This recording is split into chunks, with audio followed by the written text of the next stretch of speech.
গাজার আকাশে তখন রাতের অন্ধকার ঘনিয়ে এসেছে। খান ইউনিসের দক্ষিণের এলাকা আল বাতিন আস সামিনও তখন শুনশান।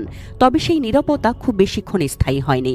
ইসরায়েলি বাহিনীর বোঝার আগেই ঘটনা ঘটিয়ে ফেলেছে হামাসের সামরিক শাখা আল কাসাম ব্রিগেড।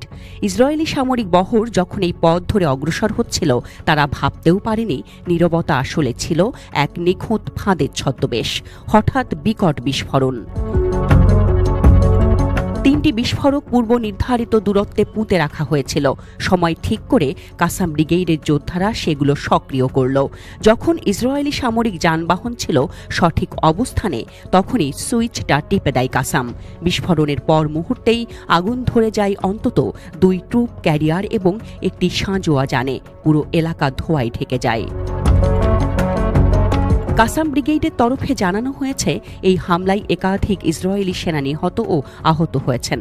যদিও ইসরায়েলি সেনাবাহিনীর পক্ষ থেকে কোনো আনুষ্ঠানিক প্রতিক্রিয়া জানানো হয়নি, তবে স্থানীয় সূত্রের বরাতে জানা যাচ্ছে হামলার তীব্রতা এতটাই ছিল যে জীবিত উদ্ধার করা সম্ভব হয়নি কিছু সেনাকে। এই হামলার মাত্র কয়েকদিন আগেই 26 জুলাই শনিবার খান ইউনিসের পূর্বাঞ্চলে আরও একটি জটিল অ্যাম্বুশ চালিয়েছিল কাসাম ব্রিগেড। সেবার তারা ব্যবহার করেছিল ইম্প্রোভাইজড এক্সপ্লোসিভ ডিভাইস, যা তারা ট্রুপ ক্যারিয়ারের কেবিনের মধ্যে গোপনে স্থাপন করে রেখেছিল। সঠিক মুহূর্তে বিস্ফোরণ ঘটিয়ে ধ্বংস করে দেওয়া হয় 2টি গাড়ি, যার ভেতরে থাকা সেনাদের কারোরই বেঁচে ফেরা সম্ভব হয়নি বলে দাবি করছে হামাস। আরও অবাক করার মতো ঘটনা ঘটেছিল ওই হামলার পরে।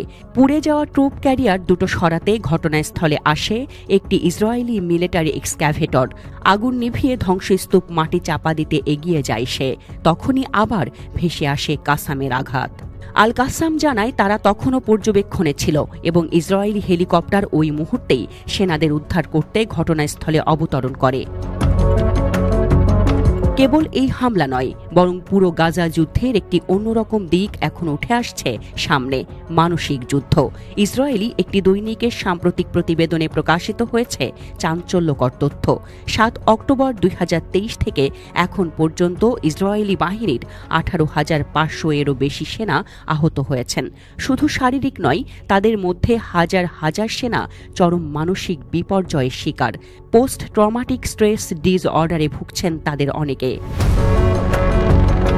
প্রতিবেদনে আরও বলা হয়, এসব সেনার একটি বড় অংশ শুধু সেনাবাহিনী থেকেই নয়, সমাজ ও কর্মজীবন থেকেও নিজেদের গুটিয়ে নিচ্ছেন।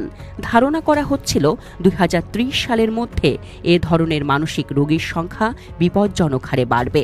কিন্তু নতুন করে করা বিশ্লেষণে দেখা যাচ্ছে, এই পূর্বাভাস আগেই বাস্তবে রূপ নিচ্ছে। 2028 সালের মধ্যেই প্রায় 1 লাখ সেনা আহত ও মানসিকভাবে বিপর্যস্ত হতে পারেন।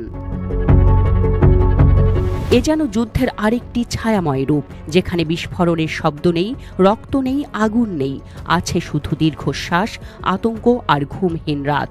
গাজা যেন এখন এক অস্থির দাবানল। প্রতিদিনই সেখানে জন্ম নিচ্ছে নতুন গল্প। কারোর জন্য তা প্রতিরোধের গৌরব, আবার কারোর জন্য তা শুধুই কান্না আর মৃত্যুর চিহ্ন।